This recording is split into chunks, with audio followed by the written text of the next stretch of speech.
Greetings, everyone. I'm your virtual health specialist for middle grades, Sherry Griffith, and in this webinar, we will cover fitness instruction from start to finish. In my health class, fitness instruction is a part of my physical health unit. In health class, my scholars are learning their responsibility for making choices for lifelong wellness. Middle school scholars see this as an opportunity to exercise in health class. As a facilitator of wellness, I see this as an opportunity to armor scholars with fitness vocabulary and an understanding of how health and PE class impacts their everyday life for the rest of their lives. In the traditional PE class setting, fitness may look like this. However, this year in my fitness class, instruction looked like this. This is my 6th grade PE class. It was combined with my co-teacher's class. There's over 60 scholars eager to exercise in this learning environment with 2 teachers sharing physical and virtual space. Engaging students looks different for so many reasons in our fitness instruction. In this webinar, we will cover key components of fitness instruction from start to finish in just about every learning environment for fitness instruction. So let's get started. As Georgia teachers, we begin our fitness instruction with the fitnessgram. The first 2 components of the fitnessgram that I cover is flexibility and muscular endurance, and make certain that scholars understand the importance of why we cover these components in fitness. Scholars learn that for everyday life, for the rest of their lives, they want to have an available range of motion in their joints. They never want to find themselves in the predicament where they bend over and their back feels stuck, or when they're standing straight and their back will no longer straighten and may remain curved like the scholar in the picture. I'll even tell them, when my dad washes dishes, he uses a chair to sit in because his knees aren't that strong.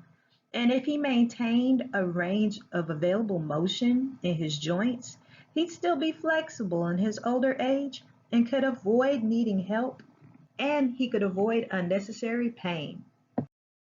We then go through the process of learning essential flexibility exercises to maintain and even increase the available range of motion in the joints. Throughout fitness instruction, I'm sure to differentiate instruction for all learners. I also take the opportunity to promote literacy, whether face-to-face or virtual, to contribute to the whole child. For content mastery, we make certain that scholars have a 360-degree understanding of movement concepts. After grasping flexibility concepts, I move on to muscular endurance concepts to ensure that my scholars really understand and grasp the difference between muscular endurance and muscular strength. This year, my scholars evaluated their own fitnessgram performance and may have been confused between muscular endurance and muscular strength. So after the curl-up assessment, we cover the ability of muscles to exert themselves repeatedly. We begin with proficient muscular endurance movement concepts and move forward to advanced or distinguished levels of muscular endurance concepts. After completing the fitnessgram and after grasping the concepts of the components of fitness, and even during health class, we learn about energy balance. We begin promoting concepts of the importance of exercising the heart. Our scholars are lifelong learners and they need to know how to check their heart rates. In my health class, scholars learn different heart rate formulas. This lesson empowers scholars with targets and goals for PE class and lifelong fitness. In all classes, we make sure that scholars understand that their heart is a muscle and we gotta exercise that muscle the same way we exercise the muscles that we see on our body, like our biceps and our triceps. So virtually and face-to-face, I like to play a game called Work That Muscle. During this game, scholars read and follow signs to get their minds and bodies in motion. This physical fitness opportunity is engaging and exciting for my scholars because they never know what's coming up next. They don't know if the down arrow means to drop down or to squat, if the up arrow means to jump up or even reach their hands for the sky. Sometimes they're jumping to the left, sometimes they're shuffling to the left, and yes, this can be a face-to-face activity or virtual activity or both. And sometimes their movement can be to the right, or this can be a cue that their muscular endurance activity is for the right side of their bodies. After promoting concepts of the importance of exercising the heart, in PE class, we began to explore team sports. My scholars learn face-to-face or virtually in PE class and in health class that we participate in physical activities to improve our physical fitness levels. No matter where we are, we have to take the opportunity to be physically active for enjoyment, for social interaction, and for lifelong wellness. As a middle school teacher, I have my students for 9 weeks, and fitnessgram testing can take anywhere from 2 to 3 weeks, and the rest of our class time during this 9 weeks is spent with content mastery and then finishing up with our fitnessgram post-test. Face-to-face or virtually, content mastery can look different. Before any gameplay, my students understand that sportsmanship and safety is the expectation, whether virtually or face-to-face.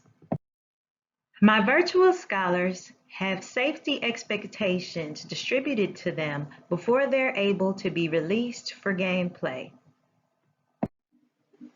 This fitness activity empowers my virtual scholars and sometimes even my face-to-face scholars with the opportunity to identify concepts that combine movements such as running, jumping, pivoting, changing speed, and changing direction. It provides them with the safety equipment needed and directions for how to play this game. Scholars understand that these materials provided can be exchanged for materials that they may have at home.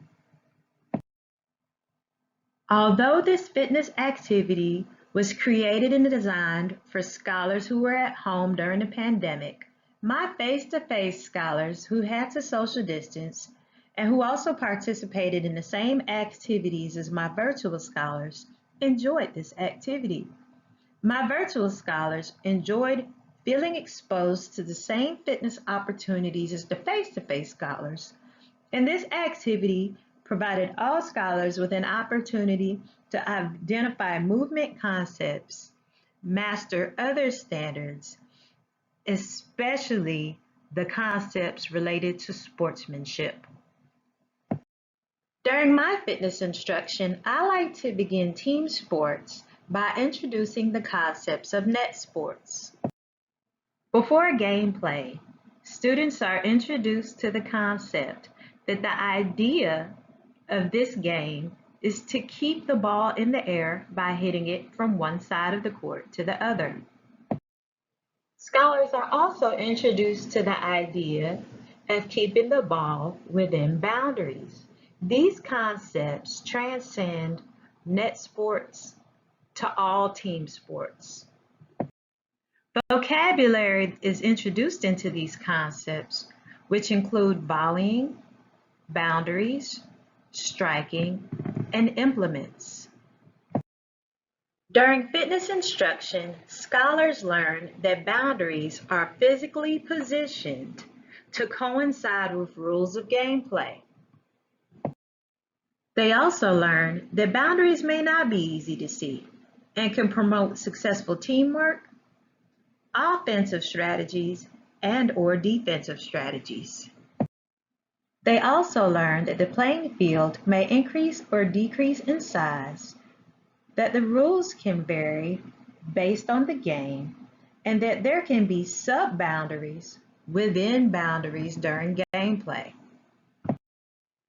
During fitness instruction, after we learn concepts of how the game is played, boundaries, and key vocabulary, we begin to learn movement concepts. The first movement concept that we learned in any team sport is ready position. Knees should be bent, feet should be shoulder width apart, and we should keep eye contact on the ball. During fitness instruction, as we cover movement concepts, we also cover how to hit the ball.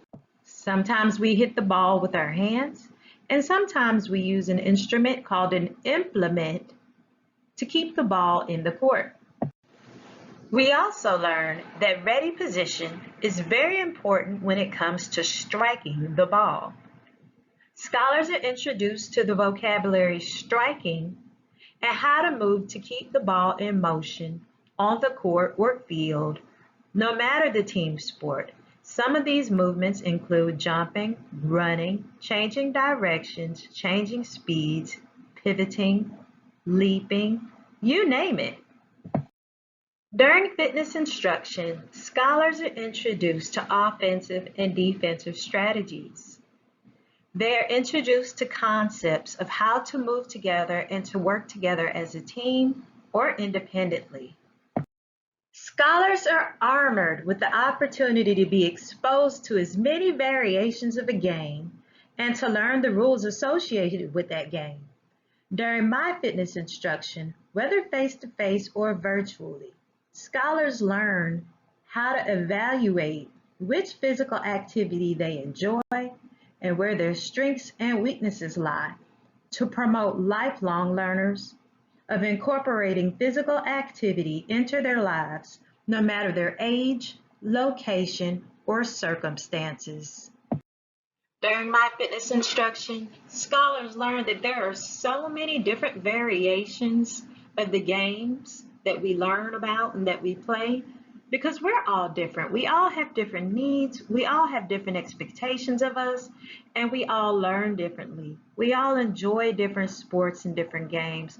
So my scholars during fitness instruction are encouraged to explore however many different games that they can for team sports and enjoyment in life in general. In my scholar's perspective, the purpose of the game is to get the ball to land on the other team's side without them hitting it back, and your side gets a point. The team who gets the most points win. Because in middle school, they believe that playing games is just about winning. But we also learned that there's other purposes while playing the game. During my fitness instruction, scholars learned that science impacts everything that we do, and that scientific concepts can enhance our daily lives, especially gameplay. Scholars explore and share their knowledge and experience, whether face-to-face or virtually, of how to influence the outcome of winning without cheating by implementing basic scientific concepts. This includes concepts like force, speed, direction, acceleration, trajectory, action-reaction, or even how to determine which tools or equipment works best for them. A favorite discovery in my learning environment amongst scholars is how the weight of the ball or object being struck affects trajectory. At home or face-to-face, scholars experiment with the size of their sock ball and their paper balls, and even have applied techniques such as wetting their ball with sanitizer to increase the trajectory or distance traveled while promoting safety of clean equipment. During team sports fitness instruction, after we explore various net sports, we move on to target and invasion sports. At this point, scholars get to learn how to attack a goal, defend a goal, and even move an object forward to score. Scholars learn about team colors, attacking offensively the other team's goal by invading their side while using teamwork, exercising sportsmanship, and utilizing the movement concepts and striking concepts learned. Scholars also learn about defensively moving as a team or individually to defend their goal. And scholars also learn how to move the object forward while following the rules of the game and sportsmanship in order to win. Whether face-to-face or virtually or even in a hybrid learning environment, scholars are exposed to how our physical activity verbs vary from sport to sport. For virtual fitness instruction, scholars are engaged by recognizable pictures and vocabulary while learning movement concepts and fundamental principles of gameplay. Scholars explore as many variations of fitness and sports vocabulary to broaden the spectrum of their fitness horizons and vicarious learning experiences. Scholars not only learn about the different fitness vocabulary during fitness instruction, but they also learn that offensive strategies and defensive strategies change from sport to sport. In some sports, offense has the ball. In some sports, defense has the ball, and that this can change rapidly depending on the sport that's being played. In my class, fitness instruction only lasts 9 weeks. And since the first 2 to 3 weeks are dedicated to the fitness assessment for Georgia, the fitnessgram, students have 5 to 6 weeks to learn all they can about team sports. Therefore, a combination of reaching target heart rate, personal enjoyment, social interactivity, sportsmanship, movement concepts, exposure to net sports, target invasion, striking, rhythm and balance, offensive and defensive strategies, literacy, science and math are all interwoven during the facilitation of my fitness instruction. Sounds like a lot, but this is also only embedded during the work period of fitness instruction. The opening and closing is dedicated to improving our levels of fitness. So during our opening, we revisit our fitness components, and during our closing, we revisit our fitness components to maximize our 9 weeks of instructional time.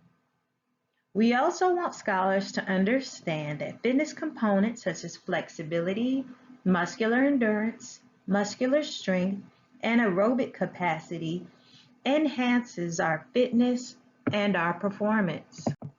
During our class time, 25% of our daily fitness instruction is dedicated to improving our fitness levels and enhancing our performance. It's also very important to meet every learner where they are and increase their achievement. Even if their performance is proficient or better, we tend to focus on increasing the achievement of our lower level scholars and neglect to increase the achievement of our proficient or advanced scholars. This can lead to classroom management concerns. So plan in advance to address the needs of all scholars regardless of their learning styles or needs. Sometimes our less coordinated scholars need visual and auditory differentiation. As a performance-based content, sometimes we only address the kinesthetic learner. Whether virtual, face-to-face, or hybrid, be prepared to engage and increase the achievement of all learners.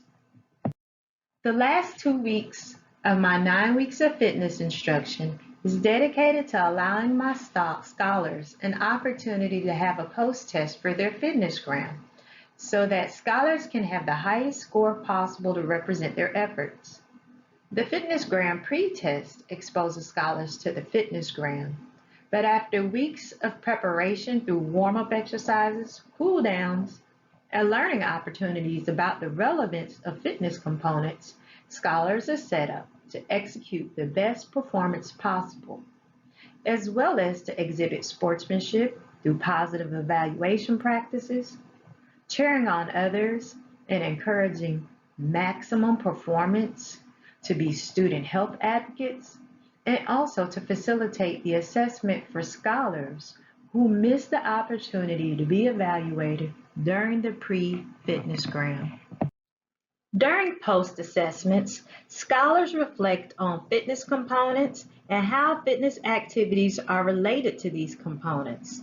Scholars reflect on the activities that they participated in during the 9 weeks, how to improve upon their performances, what they will continue to participate in, what they'd like to try, and how all of these aspects of fitness will impact their wellness and lifelong incorporation of fitness for themselves and their families.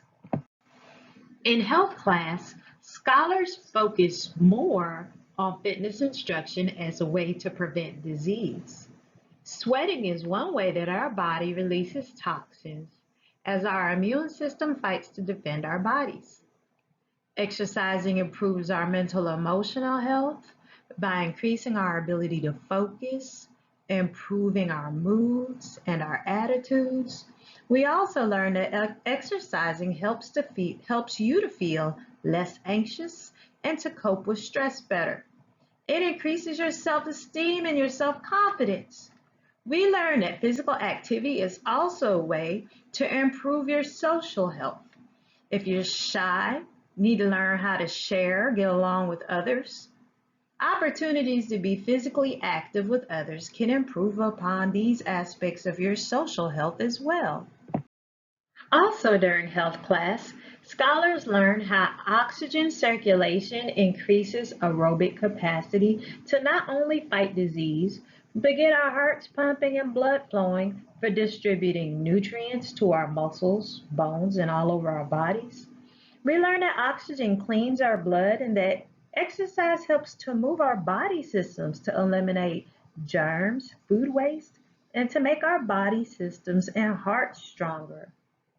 We learn that exercise improves our physical health by helping us to sleep better, clean our skin, which is our largest organ, and to help us look better. It helps us to get our bodies toned and to have more energy. And finally, also, to make us strong for safety purposes. This year during PE class, whether face-to-face or virtually, fitness instruction empowered students to evaluate themselves. It was quite scientific. Students were presented with the question, what are your scores? They are presented with a purpose. Provide your best and most accurate scoring possible. They are provided with the materials needed and the procedures for completing the task independently. Then they embarked upon testing or experimenting with each component of fitness to provide the best and most accurate scores. Students recorded data and learned the importance of planning and having materials present before testing occurred.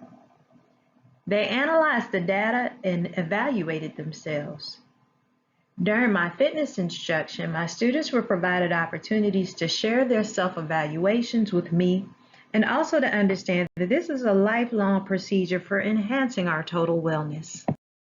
At the finish of fitness instruction, in health class or PE class, whether face-to-face or virtually, students are tasked with being held accountable for their own fitness experiences for the rest of their lives. It's your body. It's no one else's responsibility to make sure they stretch it for you. It's your heart. It's no one else's responsibility to exercise it, and it's your life. It's your responsibility to make it last the longest you can and to live the best life possible. As a facilitator of fitness, from start to finish, the expectation is that we contribute to the whole child and facilitate lifelong learning practices to prepare our scholars for the real world. Please visit the Georgia Department of Education community website at community.gadoe.org for more helpful tips to collaborate, connect, share thoughts, or resources for teachers and administrators. Thank you for viewing, and we hope you enjoyed our webinar.